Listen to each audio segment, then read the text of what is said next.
اور ایک چیز میں کہنا چاہوں گا، اس طرف نہیں توجہ دیتے لوگ، ہم پہ ایجنسیوں کے لیبل لگا دیتے ہیں. آپ لوگوں کو، نوجوانوں جو ایف ایس سی کر رہے ہیں، آپ لوگ گھسو افواج پاکستان میں.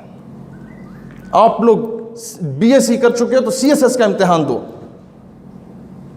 بیٹا یہ آپ لوگوں کو جب تعلیمی اداروں میں پروفیسر ہود بھائی جیسے 3rd کلاس پروفیسرز پڑھائیں گے اور میڈیا پر باغی کے نام کا ڈرامہ چلا کے قندیل بلوچ کو آئیڈیلائز کریں گے تو قوم کی بیٹی کبھی رابعہ بصری نہیں بنتی.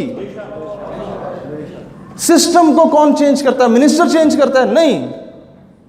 آج تک سچ تو بتایا نہیں گیا، بیوروکریٹ کرتا ہے. آج تک اسلامی تعلیمی نظام کیوں نہیں آیا؟ میں وہ جذباتی یا روایتی باتیں نہیں کر رہا، آج میں سمجھانا چاہتا ہوں.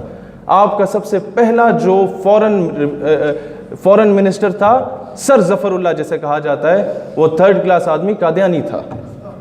اور اسد اللہ شخص ایک جو یہودی تھا، بعد میں مسلمان ہوا. قائد اعظم نے کہا کہ جو مسلمان ہوتے ہیں حضرت صاحب، وہ تو مسلمان گھر میں پیدا ہوتے ہیں، انہیں تو اتنا مذہب کا نہیں پتہ ہوتا، جو ماں باپ بتاتے ہیں وہ کرتے ہیں. تم کیونکہ یہودی تھے، تم اسلام کو سوچ سمجھ کر ہی قبول کیا ہوگا، پڑھا ہوگا، لہٰذا تعلیمی نظام، اسلامی تعلیمی نظام تم نے متعارف کرانا ہے، وہ ترتیب دو. اس نے کہا مجھے 1 سال کا ٹائم دیجیے. اتنے میں قائد اعظم انتقال فرما جاتے ہیں. لیاقت علی خان وزیر اعظم آتا ہے، اور ظفر اللہ کو جب یہ خبر پہنچتی ہے نا کہ بھئی اسد اللہ صاحب تو اسلامی نظام تعلیم متعارف کرانے، ہم تو کافر قرار دے دیے جائیں گے، ہم تو منکر ہیں ختم نبوت کے. آپ کو پتہ ہے ظفر اللہ فوراً اس کی پوسٹنگ کروا دیتا ہے خلیجی ریاستوں میں ایز این ایمبیسڈر. وہ روتا رہتا ہے کہ میری پوسٹنگ نہ کراؤ، آنے والی نسلیں تباہ ہو جائیں گی. وہ کہتا ہے نہیں، تمہیں جانا ہوگا. اور وہ جاتا ہے تو سب سے پہلے اس کی لائبریری کو آگ لگا دی جاتی ہے. یہ جو حدیبیہ مل کے ریکارڈ جلے ہیں نا، اس کی تاریخ وہ 1948 سے شروع ہوئی تھی. آپ کی حکومت بیوروکریٹ چلاتا ہے، منسٹر 5 سال کے لیے آتا ہے. بیوروکریٹ، یہ چیف سیکریٹری ساری زندگی کے لیے آتا ہے. میں یہ ٹیکنیکل باتیں اس لیے کروں کہ نوجوان زیادہ موجود ہیں. نوجوانوں سی ایس ایس کا امتحان دو، بھیس بدل کے جاؤ، ان کے درمیان میں گھسو. جب تک سسٹم میں گھسو گے نہیں، تبدیلی نہیں آ سکتی اس طرح. نہیں تو کل کو امریکہ آج تو ہمیں تقسیم کر رہا ہے نا فرقہ واریت یا لسانیت کی بنیاد پہ، آج تو انڈائریکٹلی ہم پہ قبضہ کیا ہوا ہے. اپنے اس نے ٹاؤٹ بٹھائے ہوئے ہیں ہمارے اوپر، اور ہر ادارے میں بٹھائے ہوئے ہیں معذرت کے ساتھ. یہ فرشتے حضرات اگر سن رہے ہیں سنتے رہیں، ہر ادارے میں بٹھائے ہیں. بات یہ ہے دوستان ذی وقار، کل کو امریکہ ڈائریکٹلی آپ پہ آ کے قابض ہو جائے گا. پھر آپ صرف اس قابل رہ جائیں گے کہ گھر کے باہر امریکہ مرد آباد، امریکہ مرد آباد لکھ سکیں گے اور کچھ نہیں کر سکیں گے. لہٰذا آج بچوں کی تربیت کریں اور ان کو افواج میں بھیجیں، پولیس میں بھیجیں، ڈسٹرکٹ مینجمنٹ گروپس میں بھیجیں. کل کو سسٹم تب تبدیل ہوگا. اداروں میں اپنے آپ کو مضبوط کریں. قادیانی آج ہر ادارے میں موجود ہیں. آپ کو بہتر پتہ ہے کہ 12 ربیع الاول کے جلوس پہ چکوال میں جب اٹیک کیا گیا، ہمارے مسلمان شہید ہوئے، انہی کے لواحقین کو جیل میں ڈال دیا. پتہ چلا پیچھے 2 قادیانی آفسرز موجود تھے. تو ایسے لوگ، میں جنرل قمر جاوید باجوہ سے بھی یہ مطالبہ کرتا ہوں کہ جناب جو آفیسرز پکڑے ہیں سی آئی اے کو انفارمیشن لیک کرنے والے، ان کو سرعام پھانسی دی جائے تاکہ باقی نشان عبرت حاصل کریں. کوئی ایسی حرکت کرنے کے پیچھے پہلے تائید کرتے ہیں آپ لوگ. تو دوستان ذی وقار، جو سب سے زیادہ مسئلہ بنتا ہے یہ وومنائزنگ، یہ عورت کے پیچھے پڑ جاتے ہیں، یہ شراب کے پیچھے پڑ جاتے ہیں. ہر مقتدر ادارے میں کئی ایسے لوگ موجود ہیں. آج ہمیں ضرورت ہے کہ ہمیں اپنے افواج کا ساتھ دینا ہے، لیکن درمیان میں ہر ادارے میں موجود غداروں کو نکالنا ہے، چاہے وہ حکومت میں ہو، چاہے وہ کوئی منسٹر ہو، چاہے کوئی وزیر ہو، چاہے کوئی مشیر ہو. اور اب یہ میں صرف 1 منٹ چاہوں گا، یہ درس ہمیں کس نے دیا ناموس رسالت کا؟ لوگ آپ سے پوچھتے ہیں نا، او جی مولویوں پیچھے پہ گئے ہو. انہوں نے بولا نہیں جی، ہم یہ درس قائد اعظم نے دیا تھا. غازی علم الدین شہید کا کیس قائد اعظم نے لڑا تھا. ہمیں یہ درس علامہ اقبال نے دیا تھا.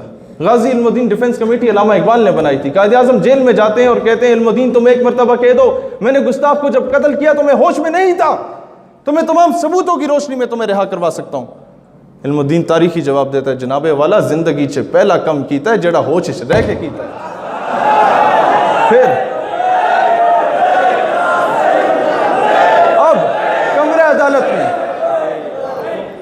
کمرہ عدالت میں جب جاتے ہیں تو جج انگریز تھا، ثاقب نثار نہیں تھا جو خود کو مسلمان کہتا ہے، انگریز تھا، خود کو کافر کہتا تھا۔ وہ کہتا ہے جناب والا علم و دین، تم نے گستاخ کو قتل کر کے قانون ہاتھ میں لیا، تم نے توہین عدالت کی ہے۔ علم و دین پھر دلیری سے بولتا ہے جج صاحب جب آپ توہین عدالت برداشت نہیں کر سکتے تو مسلمان توہین رسالت کیسے برداشت کر سکتا ہے؟ یہ جو تھرڈ کلاس بندہ مسند وزارت پہ بیٹھ کے یہ کہہ رہا ہوتا ہے یہ چھوٹا طبقہ ہے، میں بتاؤں یہ چھوٹا طبقہ کیا ہے؟ اسی چھوٹے طبقے سے تعلق رکھنے والے مولانا عبدالستار خان نیازی رحمۃ اللہ علیہ، جب ان کو گرفتار کیا گیا سب سے پہلے تو ان کے پاس جنرل ضیاء الحق مرحوم کے اے ڈی سی کو بھیجا گیا۔ وہ کہتا ہے نیازی، یہ سنیے گا بڑے غور سے، وہ کہتا ہے نیازی صاحب آج کے بعد آپ ان تحریک ختم نبوت میں نہ نظر آئیں، حالات ٹھیک نہیں ہیں ملک کے۔